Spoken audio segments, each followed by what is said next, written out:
बुद्ध कहते हैं तुम सिर्फ अपनी ही चिंता करना, तुम्हारे ऊपर तुम्हारे अतिरिक्त और किसी का दायित्व नहीं। अगर तुम उत्तरदायी हो तो सिर्फ अपने लिए, अगर अस्तित्व तुमसे पूछेगा तो सिर्फ तुम्हारे लिए। तुम्हें जो जीवन का अवसर मिला है, उस अवसर में तुमने क्या कमाया, क्या गंवाया। तुम्हें जो जीवन के क्षण मिले, उन्हें तुमने खाली ही फेंक दिया या जीवन के अमृत से भर लिया। तुम्हारे जो कदम पड़े जीवन की राह पर, वो मंजिल की तरफ पड़े या मंजिल से दूर गए। तुमसे और कुछ भी नहीं पूछा जा सकता, तुम किसी और के लिए जिम्मेवार भी नहीं हो, अपनी ही जिम्मेवारी पर्याप्त है। दूसरों के दोष पर ध्यान ना दे। और ध्यान रखना, जो दूसरों के दोष पर ध्यान देता है वो अपने दोषों के प्रति अंधा हो जाता है। ध्यान तुम या तो अपने दोषों की तरफ दे सकते हो या दूसरों के दोषों की तरफ दे सकते हो, दोनों एक साथ ना चलेगा। क्योंकि जिसकी नजर दूसरों के दोष देखने लगती है, वो अपनी ही नजर की ओट में पड़ जाता है। जब तुम दूसरे पर ध्यान देते हो तो तुम अपने को भूल जाते हो, तुम छाया में पड़ जाते हो। और एक समझ लेने की बात है कि जब तुम दूसरों के दोष देखोगे तो दूसरों को दोष को बड़ा करके देखने की मन की आकांक्षा होती। इससे ज्यादा रस और कुछ भी नहीं मिलता कि दूसरे तुमसे ज्यादा पापी हैं, तुमसे ज्यादा बुरे हैं, तुमसे ज्यादा अंधकारपूर्ण हैं। इससे अहंकार को बड़ी तृप्ति मिलती कि मैं बिल्कुल ठीक हूं, दूसरे गलत हैं। बिना ठीक हुए अगर तुम ठीक होने का मजा लेना चाहते हो तो दूसरों के दोष गिनना, और जब तुम दूसरों के दोष गिनोगे तो तुम स्वभावतः उन्हें बड़ा करके गिनोगे। तुम एक यंत्र बन जाते हो जिससे हर चीज दूसरे की बड़ी होकर दिखाई पड़ने लगती है। बुद्ध ने कहा छोड़ो ये बात, दूसरों के दोष पर ध्यान ना दो, उससे तुम्हारा कोई प्रयोजन नहीं। तुम्हारा प्रयोजन केवल तुमसे है। दूसरों के कृत्याकृत्य मत देखो, केवल अपने कृत्य अकृत्य का अवलोकन करो। सिर्फ अपना ही ऑब्जर्वेशन, अवलोकन। ये शब्द समझ लेने जैसा है, अवलोकन। अवलोकन बुद्ध की प्रक्रिया है जीवन के अंधकार से मुक्त होने के लिए। बुद्ध ये नहीं कहते हैं कि तुम अपने पाप को देखो और दुखी हो, पश्चाताप करो कि मैं पापी हूं, और न बुद्ध कहते हैं तुम अपने पुण्य को देखो और बड़े फूले न समाओ और उछल के चलो कि मैं बड़ा पुण्यात्मा हूं। बुद्ध कहते हैं तुम अवलोकन करो। अवलोकन का अर्थ होता है तटस्थ दर्शन, बिना किसी निर्णय के। न ये कहना कि ठीक, न ये कहना कि बुरा, न भला, न पाप, न पुण्य। तुम कोई निर्णय मत लेना, तुम कोई मूल्यांकन मत करना, तुम सिर्फ देखना। जैसे कोई आदमी रास्ते के किनारे खड़ा हो जाए, भीड़ चलती है, देखता है, अच्छे लोग निकलते हैं, बुरे लोग निकलते हैं, उससे कुछ प्रयोजन नहीं। साधु निकलते हैं, असाधु निकलते हैं, प्रयोजन नहीं। यह जैसे कोई लेट गया है घास पर, क्षण भर आकाश में चलते बादलों को देखता है। उनके रूप रंग अलग अलग, काले बादल हैं, शुभ्र बादल हैं, कोई हिसाब नहीं रखता, चुपचाप देखता रहता है। अवलोकन का अर्थ है एक वैज्ञानिक दृष्टि, तटस्थ भाव। मात्र देखने पर ध्यान रखो, जोर देखने पर है। जो तुम देख रहे हो उसके निर्णय करने पर नहीं कि वो ठीक है या गलत। तुम न्यायाधीश मत बनो, तुम तराजू लेके तौलने मत लगो, तुम मात्र दृष्टा रहो। जिसको उपनिषद साक्षी कहते हैं, उसी को बुद्ध अवलोकन कहते हैं। बस देखो, जैसे अपना कुछ लेना देना नहीं, एक तटस्थ भाव, एक फासले पर खड़े हुए चुपचाप, और एक अद्भुत क्रांति घटती। जितने तुम तटस्थ होते जाते हो उतना ही तुम्हें पता चलता है कि तुम अपने कृत्यों से अलग हो, पाप से भी अलग, पुण्य से भी अलग। और ये जो अलगपन है इसी का नाम मुक्ति है, मोक्ष है। जो पाप के साथ अपने को एक समझता है वो भ्रांति में, जो पुण्य के साथ अपने को एक समझता है वो भी भ्रांति में। उसने कृत्य के साथ अपने को एक समझ लिया, उसने अपने को कर्ता समझ लिया। अवलोकन करने वाला इस नतीजे पर आता है कि मैं केवल दृष्टा हूं, कर्ता नहीं। फिर पाप और पुण्य दोनों ही मिट जाते हैं, जैसे स्वप्न में किए हों कभी, जैसे किसी उपन्यास में पढ़े हों कभी, जैसे कभी अफवाह सुनी हो।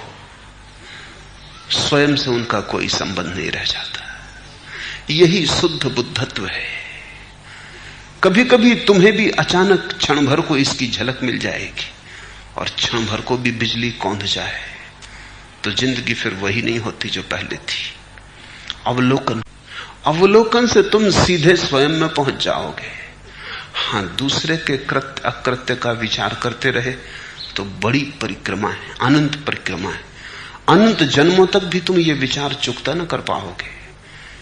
कितने हैं दूसरे, किस किस का हिसाब करोगे, किस किस के लिए रोओगे, हंसोगे, किसकी प्रशंसा, किसकी निंदा करोगे। पहली बात, दूसरों का विचार मत करो, अपना ही विचार करने योग्य काफी है। आंख बंद करो, अपने ही कृत्यों को देखो और अपने कृत्यों के भी निर्णायक मत बनो, अन्यथा अवलोकन समाप्त हो गया। तुम आसक्त हो गए, तुमने कहा ये ठीक तो प्रीति बनी, तुमने कहा ये ठीक नहीं तो अप्रीति बनी। किसी कृत्य से घृणा हुई, किसी कृत्य से प्रेम हुआ, आसक्ति अनासक्ति, राग द्वेष पैदा हुआ। तो कृत्य तो दूर रहे, राग द्वेष के भाव जाल में तुम खो गए। बस कृत्य को देखते रहो। अगर घड़ी भर भी तुम रोज कृत्य का अवलोकन करते रहो तो तुम्हें ऐसा ही अनुभव होगा जैसे आत्मा ने स्नान कर लिया। दिन भर उसकी ताजगी रहेगी और दिन भर रह रह के लहरें आती रहेंगी आनंद की। रह रह के झोंके आ जाएंगे, पुलक आ जाएगी, एक मस्ती छा जाएगी। तुम झूम झूम उठोगे किसी भीतरी रस से। और ये जो भीतरी रस है ये बुद्धि का नहीं है, हृदय का है। जब तुम सोचते हो और निर्णय करते हो बुद्धि सक्रिय हो जाती। जब तुम मात्र देखते हो तब हृदय का फूल खिलता है।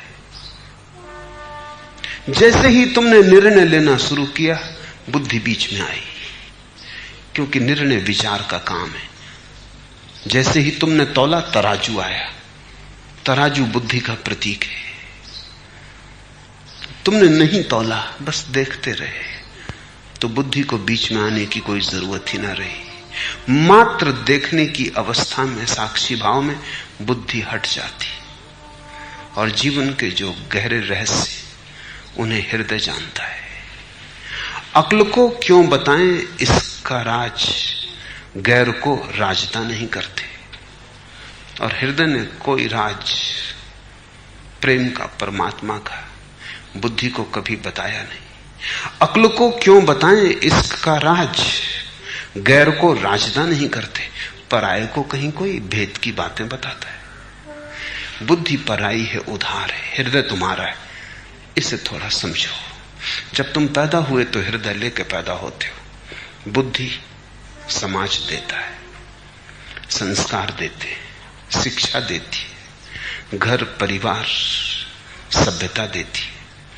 तो हिंदू के पास एक तरह की बुद्धि होती, मुसलमान के पास दूसरी तरह की बुद्धि होती, जैन के पास तीसरी तरह की बुद्धि होती, क्योंकि तीनों के संस्कार अलग, शास्त्र अलग, सिद्धांत अलग, लेकिन तीनों के पास दिल एक ही होता है। दिल परमात्मा का है, बुद्धियां समाजों की हैं। रूस में कोई पैदा होता है तो उसके पास कम्युनिस्ट बुद्धि होगी।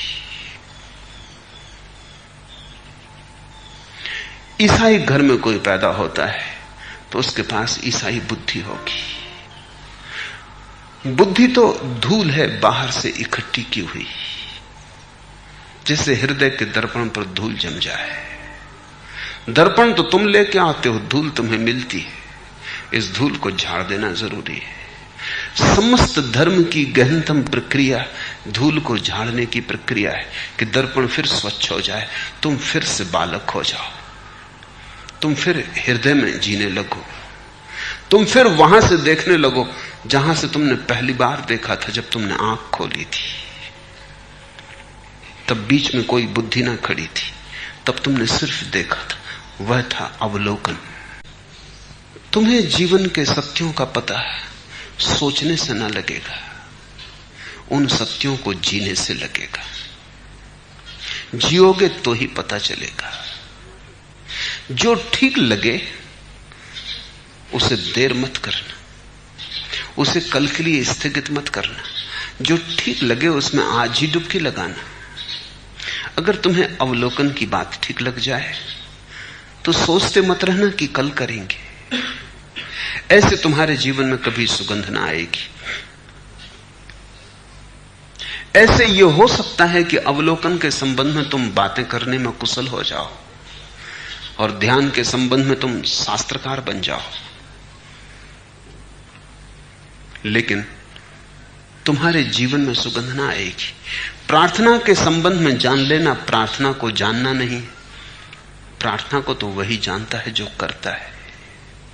प्रार्थना को तो वही जानता है जो डूबता है। प्रार्थना को तो वही जानता है जो प्रार्थना में मिट जाता है। जब प्रार्थना तुम्हारा अस्तित्व बनती है, आचरण का अर्थ है तुम्हारा ज्ञान, तुम्हारा अस्तित्व हो। तुम जो जानते हो वो सिर्फ ऊपर से चिपकी हुई बात न रह जाए, उसकी जड़ें तुम्हारे जीवन में फैले, तुम्हारे भीतर से वो बात उठे, वो तुम्हारी अपनी हो। ऊपर से इकट्ठा ज्ञान ऐसा है जैसे तुमने भोजन तो बहुत कर लिया हो लेकिन पचा ना सके, उससे तुम बीमार पड़ोगे, उससे शरीर रुग्ण होगा। पचा हुआ भोजन जीवन देता है, ऊर्जा देता है। अनपचा भोजन जीवन को नष्ट करने लगता है। भूखे भी बच सकते हैं लोग ज्यादा देर तक, ज्यादा भोजन से जल्दी मर जाते। बोझ हो जाता है पूरी व्यवस्था पर, और ज्ञान का तो भारी बोझ है। तुम्हारा चैतन्य अगर दब गया है तो तुम्हारे ज्ञान के बोझ से तुम जानते ज्यादा हो, जिए कम हो, एक असंतुलन हो गया है। बुद्ध कहते हैं थोड़ा जानो लेकिन उसे जीने में बदलते जाओ। थोड़ा भोजन करो लेकिन ठीक से चबाओ, ठीक से पचाओ, रक्त मांस मज्जा बन जाए।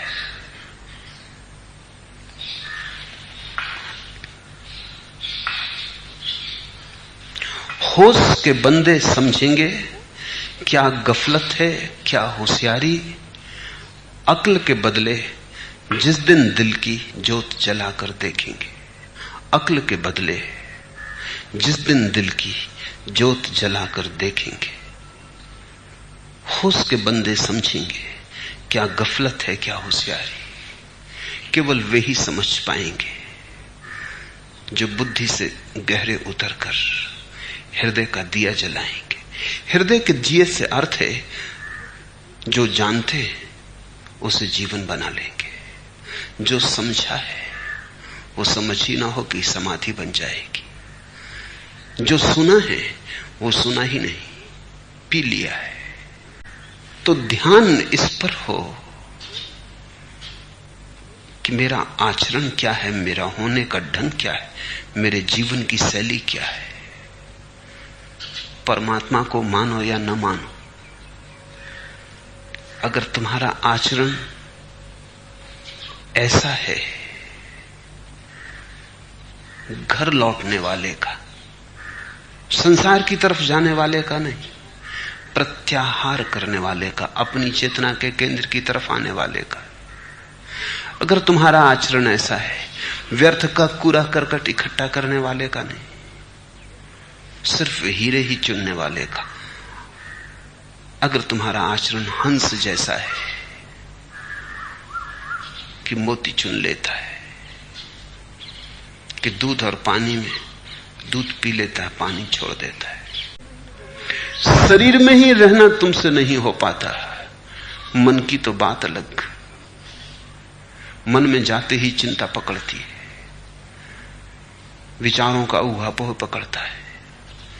आत्मा तो फिर बहुत दूर है, क्योंकि आत्मा यानी निर्विचार ध्यान, आत्मा यानी समाधि, आकाश, मुक्त, असीम। परमहंस कहा है ज्ञानियों को, लेकिन ज्ञान को आचरण में बदलने की कीमिया, बदलने का रहस्य समझ लेना चाहिए। तुम समझ भी लेते हो कभी कोई बात, इस स्फटिक मणि की भांति साफ दिखाई पड़ती है कि समझ में आ गई। अगर तुम उसी क्षण उसका उपयोग करने लगो तो और निखरती जाए। तुम कहते हो कल उपयोग कर लेंगे, परसों उपयोग कर लेंगे, अभी समझ में आ गई, संभाल के रख ले। टालना मनुष्य के मन की सबसे बड़ी बीमारी है। जो समझ में आ जाए उसे उसी क्षण करना, क्योंकि करने से स्वाद आएगा। स्वाद आते से करने की और भावना जगेगी, और करने से और स्वाद आएगा। अचानक एक दिन तुम पाओगे जिसे तुमने ज्ञान की तरह सोचा था वो ज्ञान नहीं रहा, आचरण। और ध्यान रखना, जो भी जाना जा सकता है वो जीकर ही जाना जा सकता है। नाहक की बहस में मत पड़ना, क्योंकि बहस भी अक्सर बचने का ही उपाय है।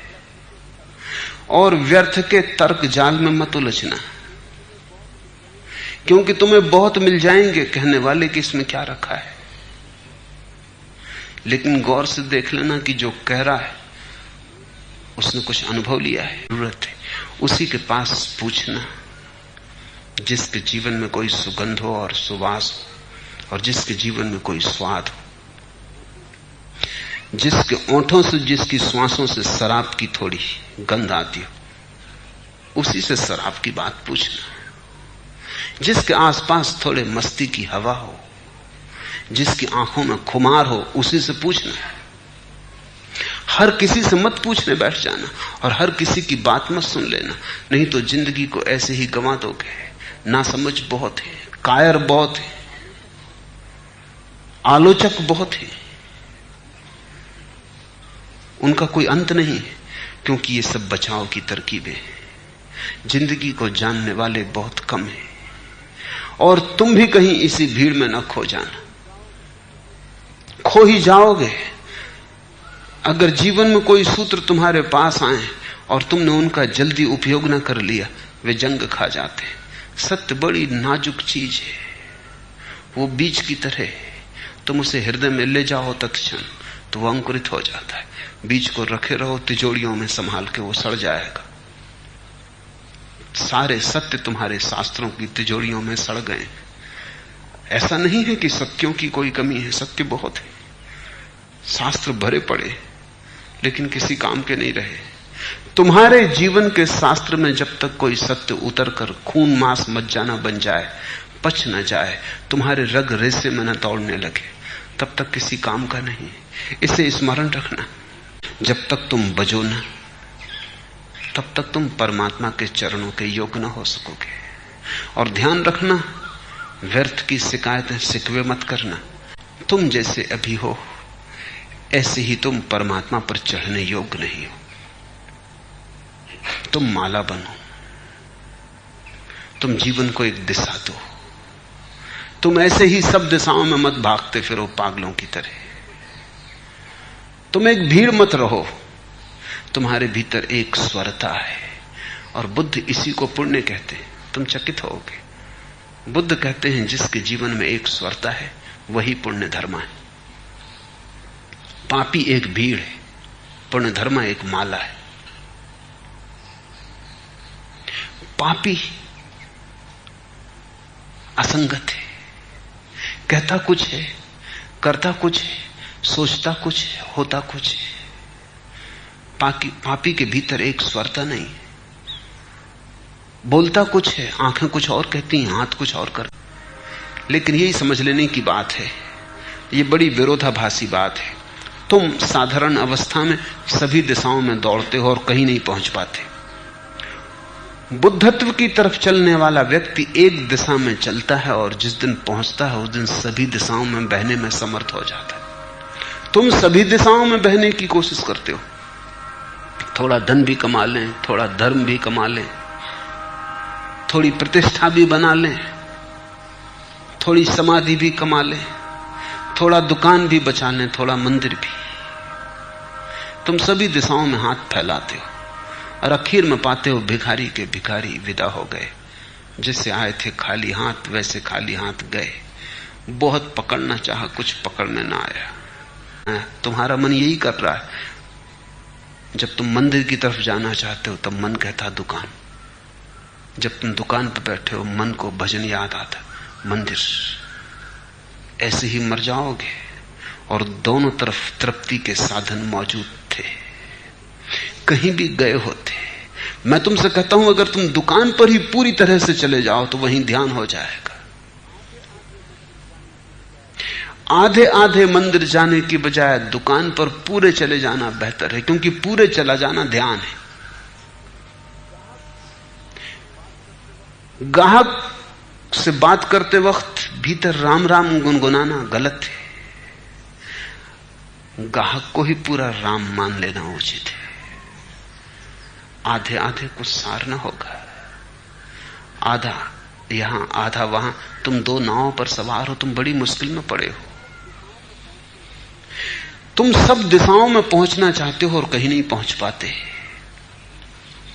बुद्ध पुरुष एक दिशा में जाते हैं और जिस दिन मंजिल पर पहुंचते हैं सब दिशाओं में उनकी गंध फैल जाती। तुम सब पाने की कोशिश में सब गंवा देते हो। बुद्ध पुरुष एक को पा लेते हैं और सब पा लेते हैं।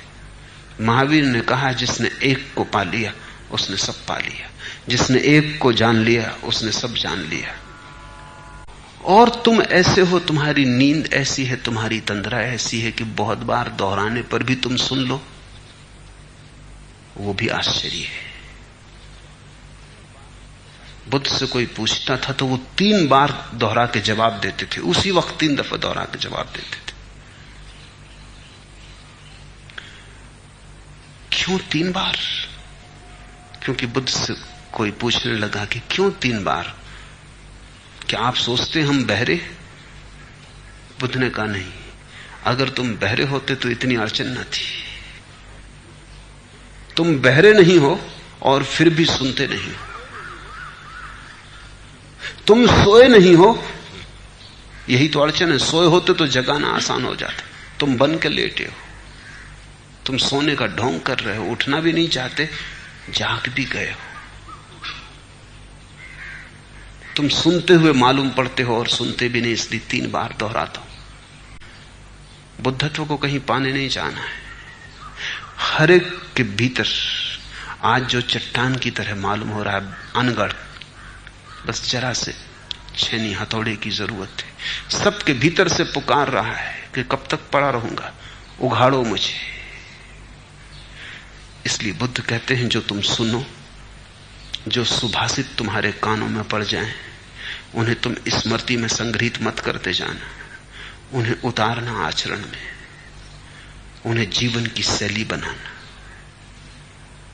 धीरे धीरे तुम्हारे चारों तरफ उनकी हवा तुम्हें घेरे रहे, उनके मौसम में तुम जीना। जल्दी ही तुम पाओगे कि तुम्हारे भीतर का बुद्धत्व उभरना शुरू हो गया, फूल माला बन गए। और जब तक तुम ऐसे अपने को लुटा ना सकोगे तब तक तुम पीड़ित रहोगे। एक ही नरक है अपने को प्रकट न कर पाना, और एक ही स्वर्ग है अपनी अभिव्यक्ति खोज लेना। जो गीत तुम्हारे भीतर अनगाया पड़ा है उसे गाओ, जो वीणा तुम्हारे भीतर सोई पड़ी है उसे छेड़ो उसके तारों को, जो नाच तुम्हारे भीतर तैयार हो रहा है उसे तुम बोझ की तरह मत उठो, उसे प्रकट हो जाने दो। प्रत्येक व्यक्ति अपने भीतर बुद्धत्व को लेकर चल रहा है। जब तक वो फूल न खिले तब तक बेचैनी रहेगी, अशांति रहेगी, पीड़ा रहेगी, संताप रहेगा। वो फूल खिल जाए, निर्वाण है, सच्चिदानंद है, मोक्ष है।